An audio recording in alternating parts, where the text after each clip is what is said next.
रास्ता चलते हुए दो हम कदम गुस्से में हैं। रास्ता चलते हुए दो हम कदम गुस्से में हैं। हमसे दुनिया और इस दुनिया से हम गुस्से में हैं। नमस्कार, ITM यूनिवर्सिटी के कार्यक्रम इबारत में आज हमारे साथ हैं अमीर इमाम साहब। आपका बहुत बहुत स्वागत है सर। तो आइए इनसे कुछ बातचीत करते हैं। सर, पहले तो हम आपसे ये जानना चाहेंगे कि ये कविताओं और गज़ल ने आपकी ज़िंदगी में क्या भूमिका निभाई है?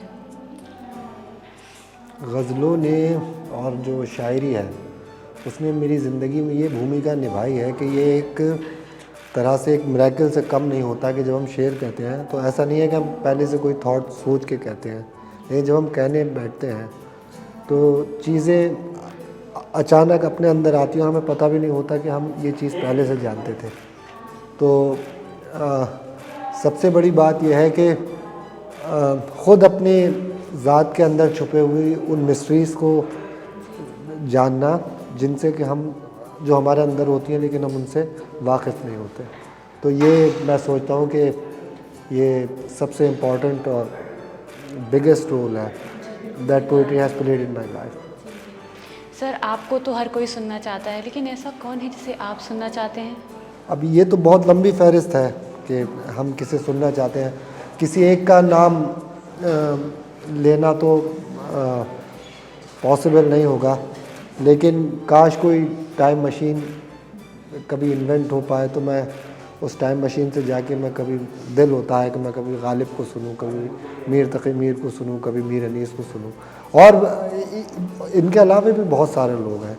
तो ये कहना है कि कौन एक, तो अगर मैं इसका कोई जवाब दे भी दूं तो वो बहुत ईमानदाराना जवाब नहीं होगा, क्योंकि वो जो लिस्ट है वो काफ़ी लंबी है।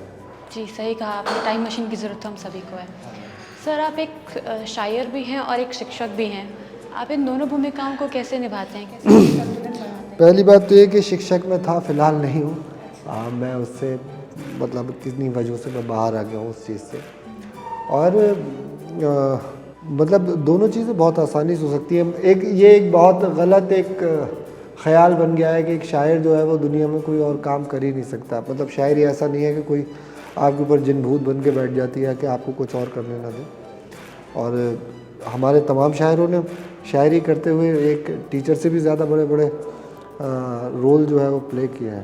जी, तब तो आपने एक गलतफहमी दूर कर दी है लोगों की। हाँ, बिल्कुल। और क्या, मतलब जो शायर होते हैं वो बिल्कुल मतलब they are normal human being. ऐसा कुछ नहीं है कि वो कुछ मल्टीटास्क करते हैं। सर, हम सबकी ज़िंदगी में एक खिड़की होती है जिससे सूरज की रोशनी उस तक पहुंचती है। आपकी ज़िंदगी में खिड़की की यह भूमिका किसने निभाई है, जिससे आपको प्रेरणा मिली हो, जो आपके इन्फ्लुएंस करते हो बहुत, ऐसा कोई? जो पूरा नेचर है, देखिए मैं आपसे एक बात बताऊं, नेचर जो है अगर पोइट्री को वो रिदम माना जाए या वो एक मतलब जो एक डिज़ाइन माना जाए, देखें तो आप हम क्या है, पोइट्री एक डिज़ाइन ऑफ वर्ड्स ही तो होता है, जिसमें जो वही अल्फाज वही वर्ड्स जो हम प्रोज़ में बोलते हैं, लेकिन जब हम पोइट्री करते हैं तो एक ख़ास रिदम के साथ आते हैं, दैट कैन बी संग एज वेल। तो जो ये जो पूरा नेचर है, मैं तो उसे उसी मतलब एक रिदम में पाता हूँ, एक पोइटिकल रिदम में जो है। तो नेचर ने बहुत बड़ी जो ये जो पूरा नेचर है वो वही खिड़की है जिसे आप अभी मालूम कर रही थी जो। हाँ। सर, आपका बहुत बहुत धन्यवाद। आपने हमारे लिए वक्त निकाला और हमसे बात की। आपका भी बहुत शुक्रिया, आपकी यूनिवर्सिटी का शुक्रिया कि हमें यहाँ बुलाया। शुक्रिया, बहुत शुक्रिया। धन्यवाद। तो ये थे अमीर इमाम साहब।